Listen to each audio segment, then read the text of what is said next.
لا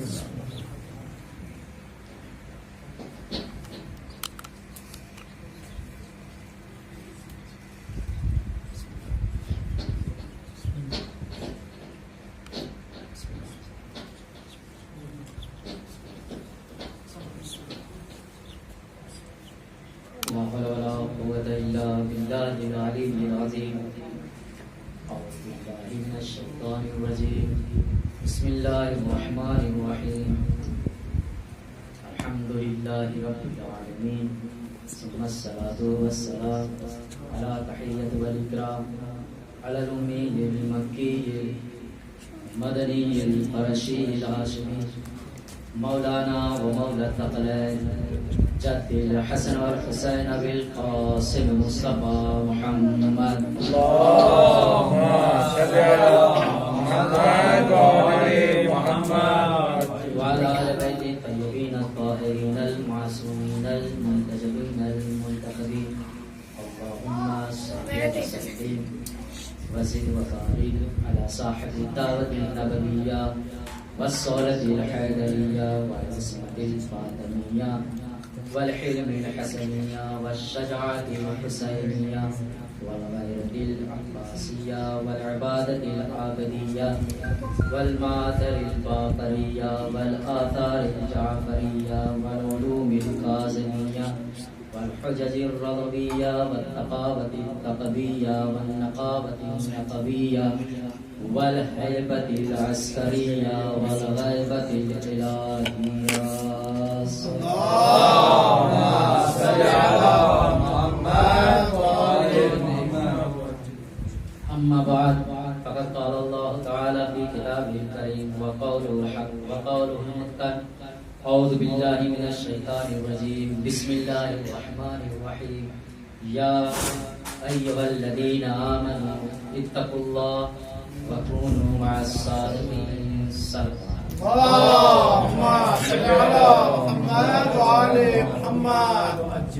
عزیزان محترم، برادران عزیز، تشنا لوان افراد، عاشقان محمد وآل محمد، محبان اہل بیت، غمخواران شہزادی کونین، مادندران سرکار سید الشہداء، میں نے جس آیت کریمہ کو اپنا سرنامہ سخن قرار دیا ہے، اس میں خدا بند مدار کی ذات والا یہ صاف لفظوں میں ارشاد فرماتی ہوئی نظر آ رہی ہے کہ یا ایھا الذین آمنو، اے ایماندارو، اے ایمان لانے والو، اتقوا اللہ، تقوی اللہ کا اختیار کرو، وکونوا مع الصادقین، اور صادقین کے ساتھ رہو۔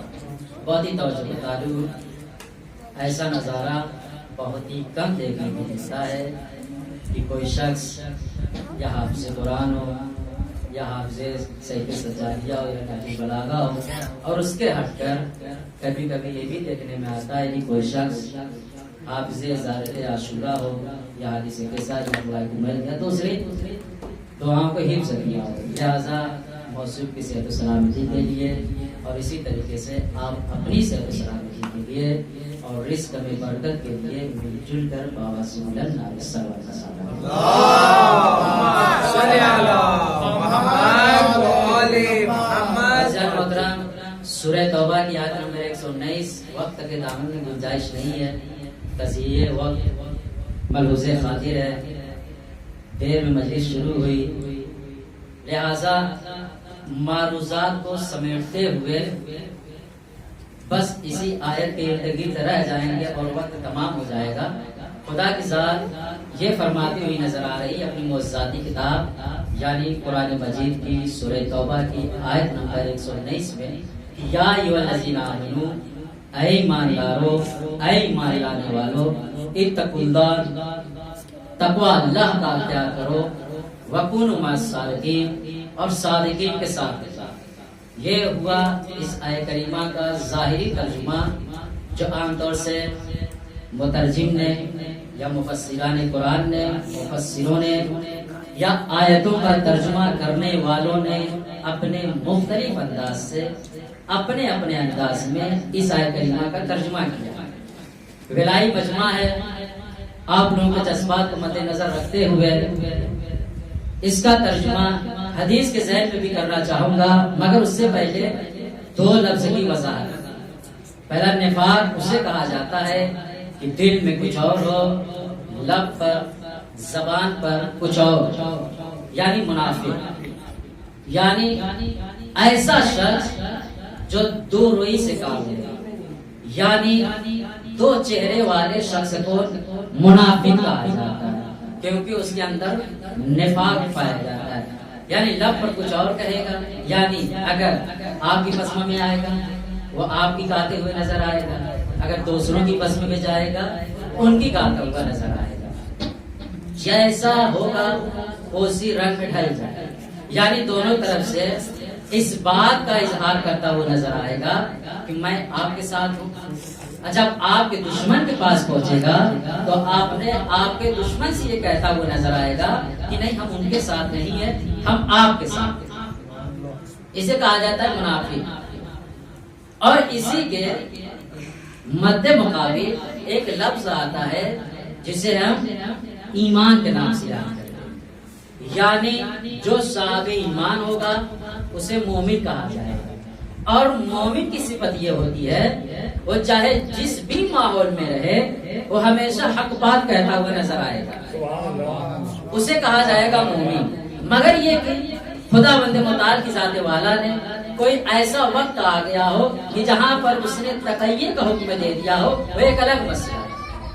مگر گام بگام، قدم بقدم، لمحہ بلمحہ بدلتا ہوا جو نظر آتا ہے اسے منافق کہا جاتا ہے۔ اور جو ہر لمحہ حق پر باطل رہے، باقی رہے، اسے مومن کہا جاتا ہے۔ اب آئیے اس آیت کریمہ کا ایک ظاہری ترجمہ تو یہ ہو گیا کہ خدا بند متعال کی ذات والا نے یہ کہا کہ یا ایھا الذین آمنو، اے ایماندارو، اے ایمان لانے والو، اتقوا اللہ، تقوی اللہ کا اختیار کرو، وکونوا مع الصادقین، اور صادقین کے ساتھ ہو جاؤ۔ اب دوسرا ترجمہ کچھ اس طریقے سے ہوگا کہ ذات محمد رسول عربی نے امیر کائنات، ملائے کائنات علی بن ابی طالب علیہ السلام کی اشارہ کرتے ہوئے یہ ارشاد فرمایا، یا علی حبک تقوی والایمان وبغضک کفر والنفاق۔ اے علی، آپ کی محبت تقوی اور ایمان ہے، اور آپ سے بغض و کینہ و حسد، آپ سے دشمنی نفاق کی علامت ہے۔ یعنی آپ سے وہی شخص دشمنی کرے گا جو منافق ہوگا، اور آپ سے وہی شخص محبت کرے گا جو مومن ہوگا۔ اب اگر خدا بند متعال کی ذات والا اس آیت کریمہ میں یہ کہتی ہوئی نظر آ رہی ہے کہ یا ایھا الذین آمنو اتقوا اللہ وکونوا مع الصادقین، کہ اے ایماندارو، اے ایمان لانے والو، اے مومنو، تقوی اللہ کا اختیار کرو اور صادقین کے ساتھ ہو جاؤ۔ تو تقوی اللہ اختیار کرنے سے پہلے اس بات پر یہ مہر لگانی پڑے گی کہ ہاں ہم محب اہل بیت علیہ السلام ہیں، یعنی جو علی سے محبت کرے گا وہ تقوی بھی اختیار کرے گا اور صادقین کے ساتھ ہوگا، اور جو علی بن ابی طالب کی ذات والا سے دشمنی کرے گا وہ اللہ سے بھی دور رہے گا، رسول سے بھی دور رہے گا، اور دین اسلام سے بھی دور ہوتا ہوا نظر آئے گا۔ صلوات بر محمد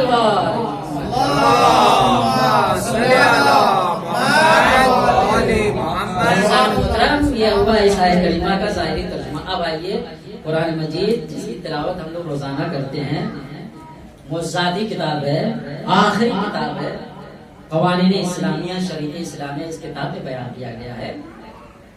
ہم پڑھتے ہیں تو ایک بات کا ضرور نظارہ کرتے ہیں کہ خدا بند متعال کی ذات والا نے اس کائنات فانی میں اپنی خلقت کو خلق کرنے کے بعد اس کو ابس نہیں چھوڑ دیا، آزاد نہیں چھوڑ دیا، بلکہ کہیں پہ یہ ارشاد فرماتا ہوا نظر آ رہا ہے وما خلقت الجن والانس الا لیعبدون، کہ میں نے جن اور انس کو خلق نہیں کیا مگر یہ کہ میری عبادت کریں۔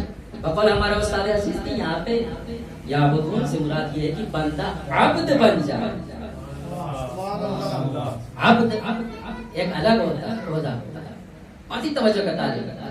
مگر اس کے علاوہ ہم یہ بھی پاتے ہیں کہ خدا بند متعال کی ذات والا جب اس کائنات فانی کو خلق کیا، خلق کرنے کے بعد ہم جیسے انسانوں کو خلق کیا ہے تو آزاد نہیں چھوڑا، بلکہ اس کو مخاطب کیا ہے، بار بار مخاطب کیا ہے۔ مخاطب کی چاشنی کو سمجھتے ہوئے مجھے کا سوال کرتے ہیں اللهم صل على محمد وعلى محمد. اب یہ دیکھیے خدا متعال کس طریقے سے مخاطب کرا، جیسا کہ عیسیٰ کریمہ میں بھی مخاطب کیا. کس کو مخاطب کیا؟ مومنین کو. دوسری جگہ بھی مخاطب کیا ہے. مخاطب کی چاشنی کو سمجھے، انشاءاللہ عیسیٰ کریمہ کا لطف آئے گا.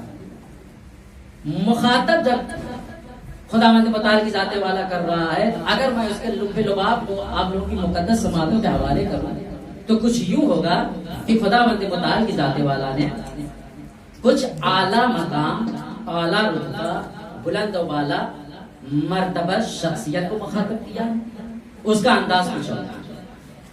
اور اسی کے مد مقابل بالمقابل کچھ ایسے لوگوں کو بھی مخاطب کیا ہے جو ادنا ہے، نظیر کی منزل پر ہے، حزیز کی منزل پر ہے، یعنی پست ہے. ان کو بھی مخاطب کیا.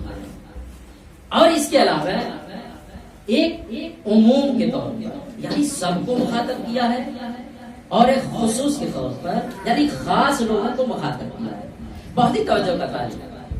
جب اعلیٰ و عرفہ لوگوں کو مخاطب کیا ہے تو یہ ارشاد فرما رہا ہے یا ایھا النبی انا ارسلناک شاہدا و مبشرا و نذیرا، کہ اے نبی ہم نے آپ کو بھیجا ہے شاہد یعنی گواہ بنا کر بھیجا ہے، بشارت دینے والا بنا کر بھیجا ہے، اور ڈرانے والا بنا کر بھیجا ہے. یعنی کہ جہنم سے ڈرانے والا بنا کر بھیجا ہے تاکہ آپ ان کی ہدایت کریں اور ان کو راہ راست پہ لے کر آئیں، جہنم سے بچائیں. ایسا نہیں ہے کہ ہر جگہ پر رسول جیسی شخصیت سب کو ڈراتی ہوئی نظر آئے. نہیں، ایسا نہیں، بلکہ وہیں پر جہاں پہ شریعت اسلامیہ اس بات کی اجازت دے رہی ہو کہ رسول آپ ان کو ڈرائیے تاکہ یہ راہ راست پر آ جائے، وہاں پہ ڈرانے والا بنایا گیا. تم مخاطب کیا یا ایھا النبی، لفظ نبی سے. اور جب اور رتبہ بڑھایا تو رتبے کو مد نظر رکھتے ہوئے مخاطب کیا ہے تو کہا یا ایھا الرسول بلغ ما انزل الیک من ربک وان لم تفعل فما بلغت رسالتہ واللہ یعصمک من الناس. کہ اے رسول جو کچھ تم پر تمہارے پروردگار کی طرف سے نازل کیا جا چکا ہے آپ اس کو پہنچا دیجیے، اور اگر آپ نے اس کو نہیں پہنچایا تو آپ نے کار رسالت کو انجام ہی نہیں دیا. اور آپ ڈرتے کیوں ہیں؟ خدا ذمہ دار ہے، لوگوں کے شروں سے آپ کو محفوظ رکھے گا. بہت ہی توجہ ہے. یعنی رتبے بندی کے اعتبار سے پہلے نبی کہا، پھر کہا رسول جو سب سے بڑا عہدہ تھا، اس کو مد مقابل رکھ کر مخاطب کیا. اب آ رہی ہے اس کے علاوہ مفسرین کی نگاہ میں جو ادنا مخاطب ہوتا ہے اس کو ایھا الناس کے ذریعے سے مخاطب کرتا ہے. جیسے کہا یا ایھا الناس، اے لوگوں، انا خلقناکم، بے شک ہم نے تم کو خلق کیا ہے، من ذکر و انثی، مرد اور عورت کے ذریعے سے، وشعوبا وقبائل، اور تم کو حصوں میں تقسیم کیا ہے، خاندانوں میں تقسیم کیا ہے، تم کو بانٹا ہے.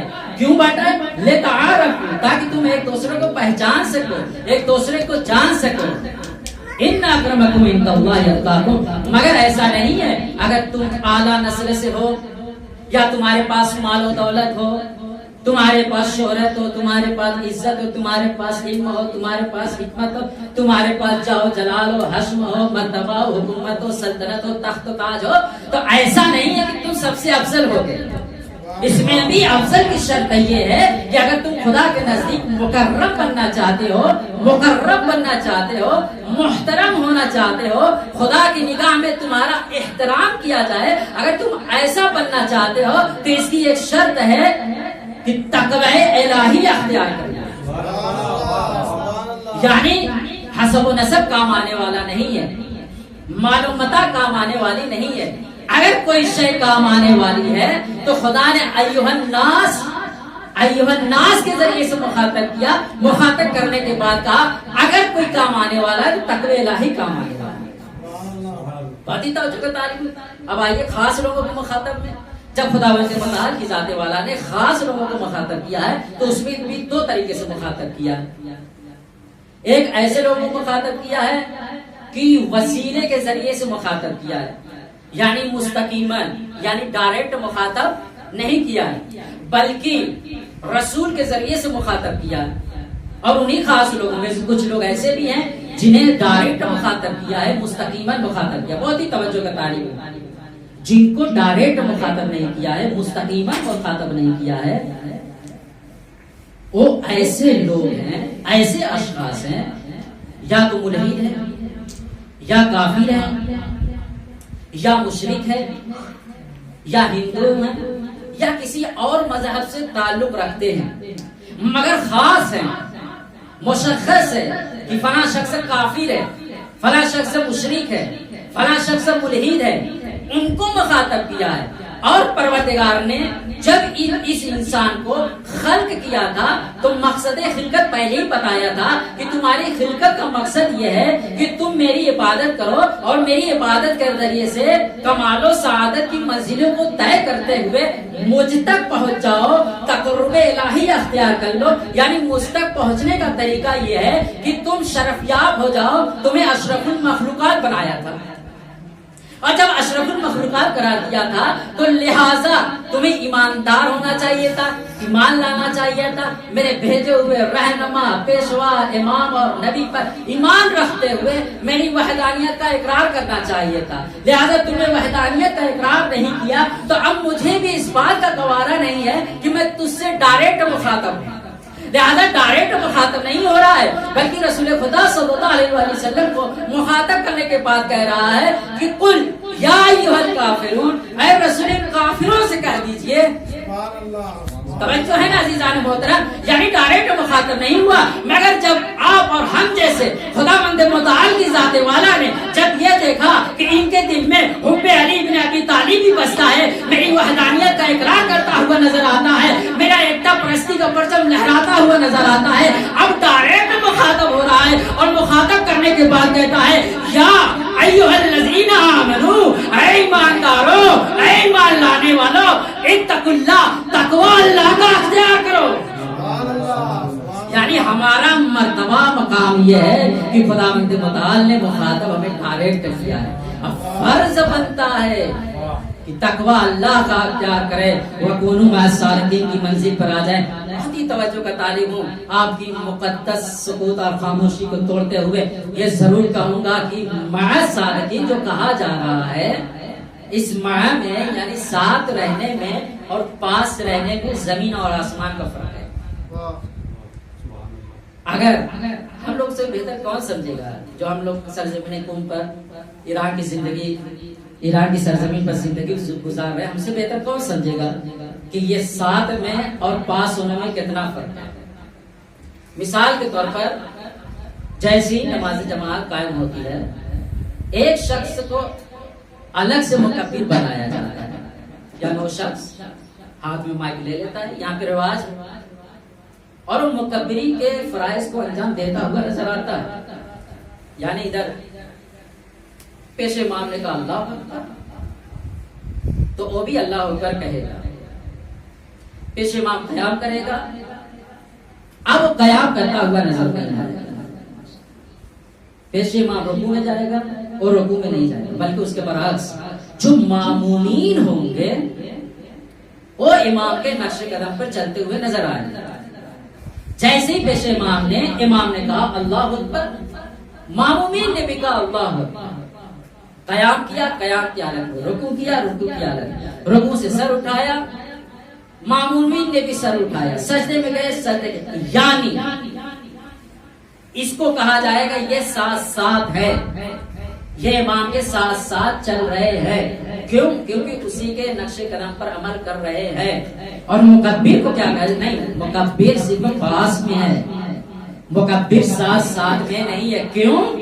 کیونکہ وہ امام کے نقش قدم پر چلتا ہوا نظر نہیں آ رہا. اب اس کے علاوہ ایک اور جملہ کر، ہمارے اور آپ کے آخری نبی حضرت محمد مصطفیٰ صلی اللہ علیہ وسلم ذات والا نے یہ ارشاد فرمایا الحق مع علی والعلی مع الحق، حق علی کے ساتھ ہے اور علی حق کے ساتھ ہے. اللہم یدور کما حیثما دار، اے میرے پروردگار تو حق کو ادھر ادھر موڑ دے جدھر جدھر یہ علی جائے. تو کہا مع یعنی حق علی کے ساتھ ہے اور علی حق کے ساتھ ہے. یہ نہیں کہا کہ علی حق کے پاس ہے اور حق علی کے پاس. فرق پایا جاتا ہے. جو ساتھ ہوتا ہے ان میں جدائی نہیں ہوتی. جیسے یہ ارشاد فرمایا القرآن مع علی والعلی مع القرآن. قرآن علی کے ساتھ ہے اور علی قرآن کے ساتھ ہے. یعنی کیا مطلب؟ یعنی یہ آس پاس نہیں ہے، دونوں ساتھ ساتھ. اگر ایک قرآن ناطق ہے تو دوسرا قرآن صامت ہے. اگر دوسرا قرآن صامت ہے تو پہلا قرآن ناطق کہلائے گا. توجہ کا طالب عزیزان ہوتا ہے. یعنی ساتھ ساتھ ہیں، جدا نہیں ہے. جہاں جائیں گے ساتھ ساتھ رہیں گے، ایک دوسرے کے نقش قدم پر چلتے ہوئے نظر آئیں گے. یہ نہیں کہیں گے علی یہاں پر ہے تو ان کے بغل میں قرآن ہے، قرآن ساتھ ساتھ. یہ نہیں کہیں گے حق ساتھ ساتھ آس پاس، بلکہ کہیں گے حق ساتھ ساتھ. توجہ کا تعلیم. اب آئیے حدیث ثقلین کو مد نظر رکھیے. سب کے ذہن مبارکہ میں یہ حدیث رچی بسی ہوئی ہے. بس صرف اشارہ کر دوں. رسول خدا صلی اللہ علیہ وسلم نے یہ فرمایا انی تارک فیکم الثقلین کتاب اللہ و عترتی اہل بیت. میں تمہارے درمیان دو گرامدر چیزیں چھوڑے جا رہا ہوں. ایک میرے اہل بیت، دوسرے اللہ کی کتاب. مگر ان دونوں میں جدائی نہیں ہوگی. کیوں نہیں ہوگی؟ کیونکہ یہ دونوں ساتھ ساتھ ہیں.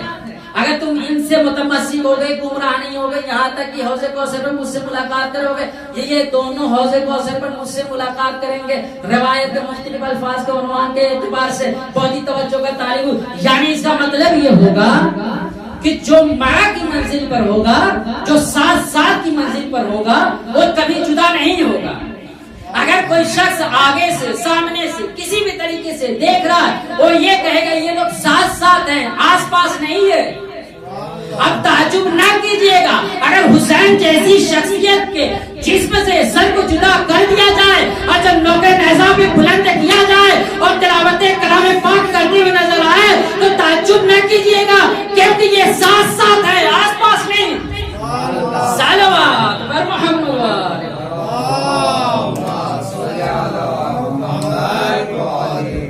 عزیزان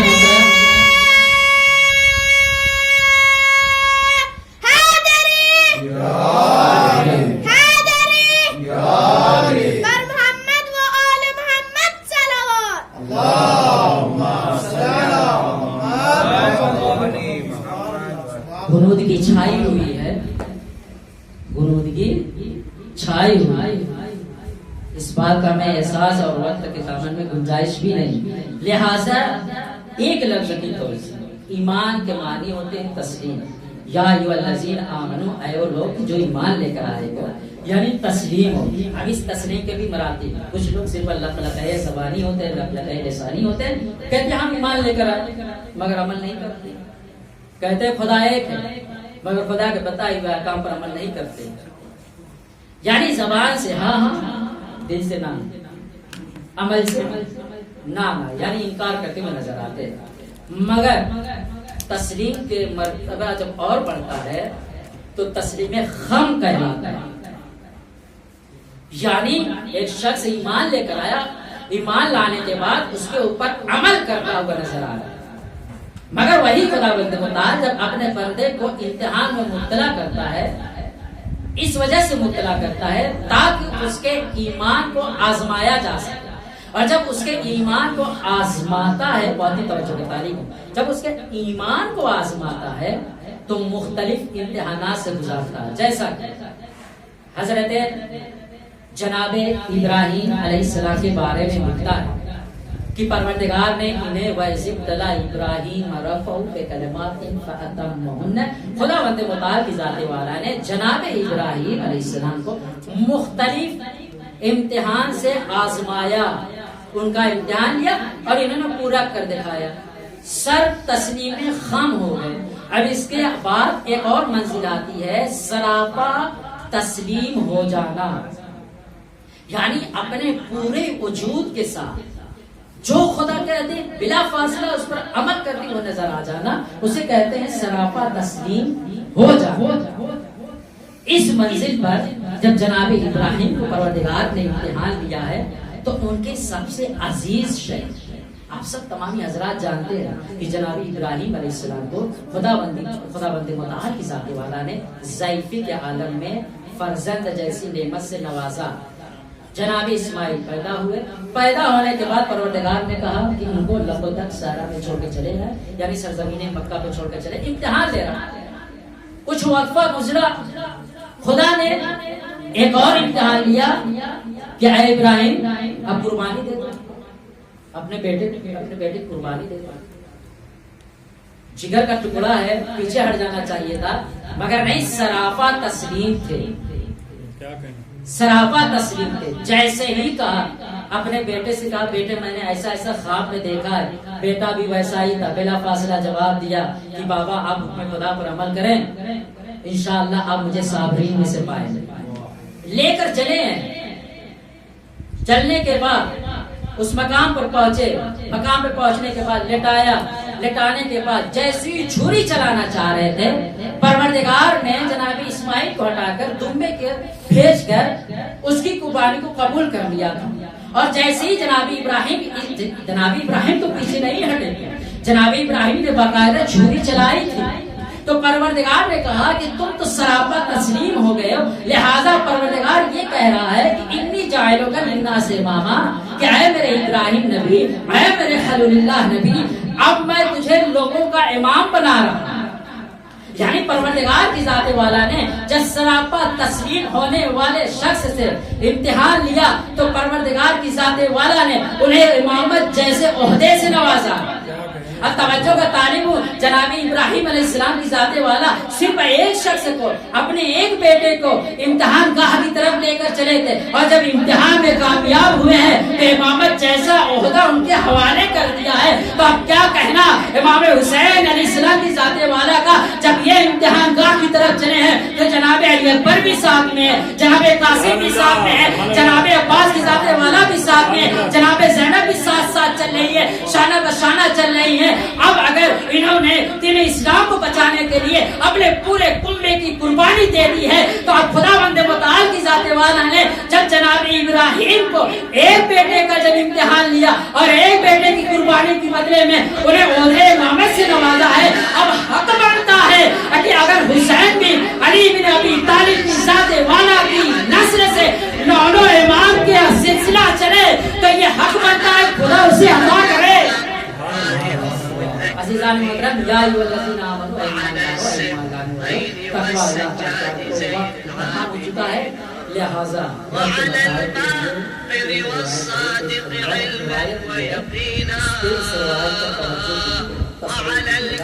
روایت یہ ہے کہ ایک معتبر کتاب متعلق کی ہے، کتاب کا نام ہے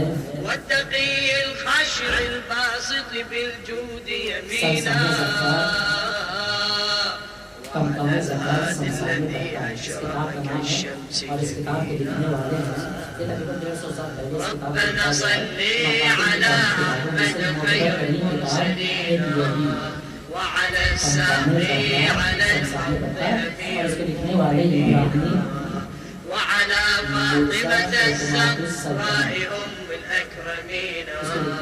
وہ اس میں روایت کرتے ہیں امام حسین علیہ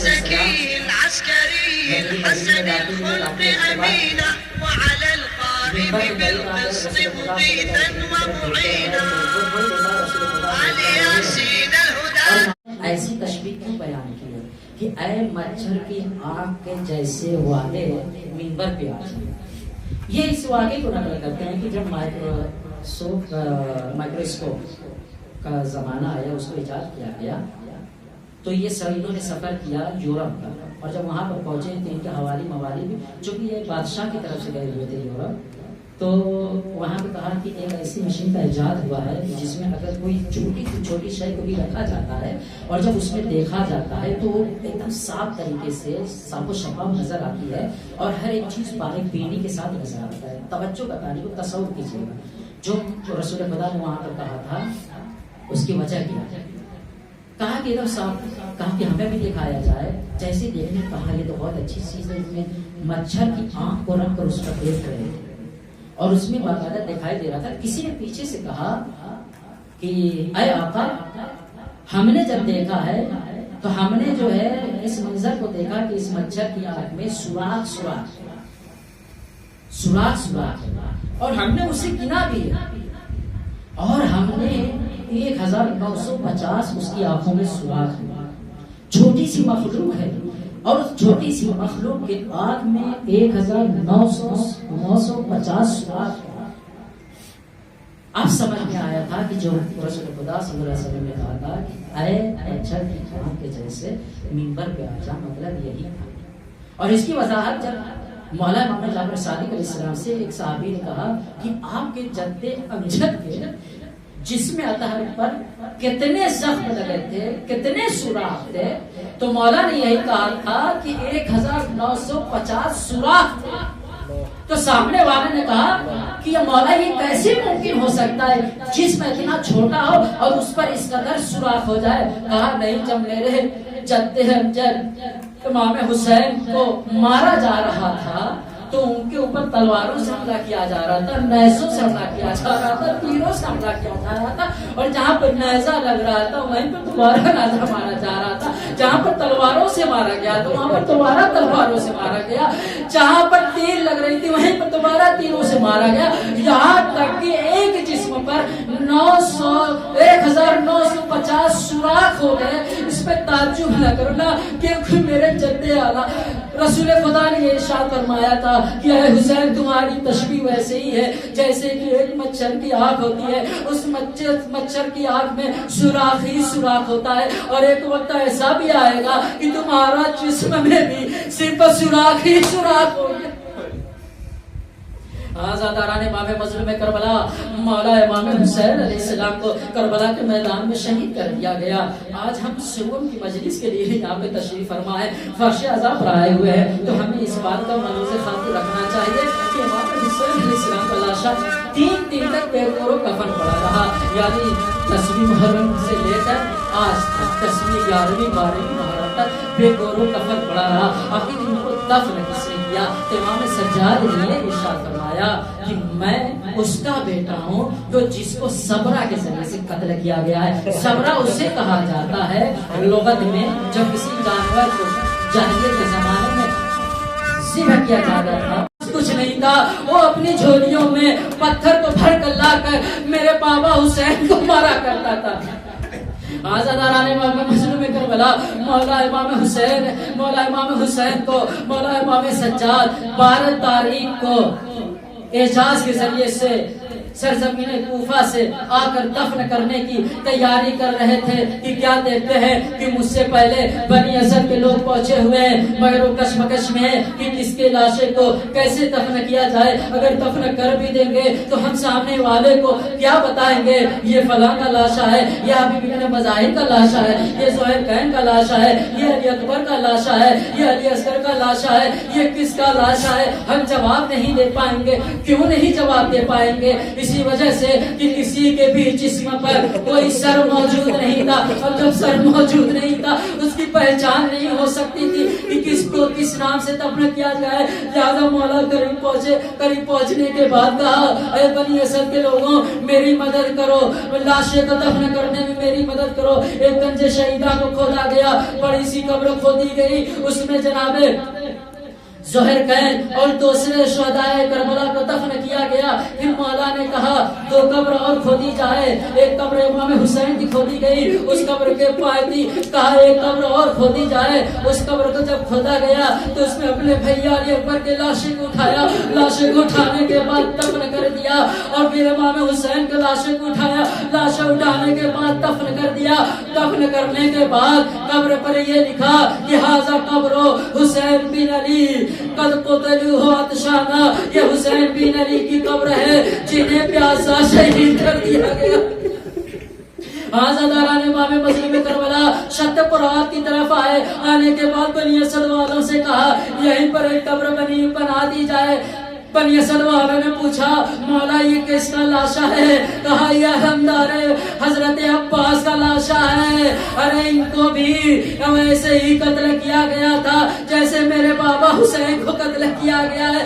قبر بنائی گئی، لاشیں کو ٹکڑے کو ایک حسیر میں سمیٹنے کے بعد دفن کر دی گیا۔ مگر ایک ذاکر کا بیان ہے کہ جب ان سے سوال کیا گیا کہ آپ یہ بتائیں، آپ تو سب کے لاشیں کے دفن ہونے کے بارے میں یہ تو بیان کرتے ہیں کہ فلاں کا لاشا فلاں جگہ پہ دفن ہے، جناب علی اکبر کا لاشا امام حسین کی پاتی دفن ہے، مگر آپ کبھی یہ تذکرہ نہیں کرتے ہیں کہ جناب علی اصغر کا لاشا کہاں دفن ہے۔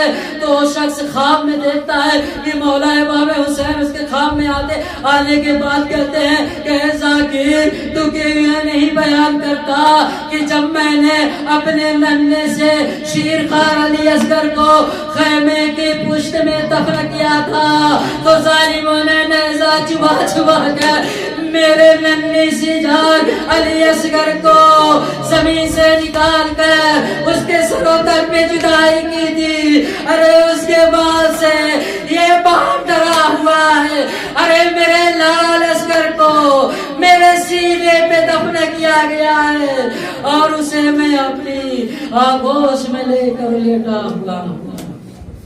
الا لعنت اللہ علی القوم الظالمین سیأتی الذین ظلموا أي منقلب ينقلبون قال لا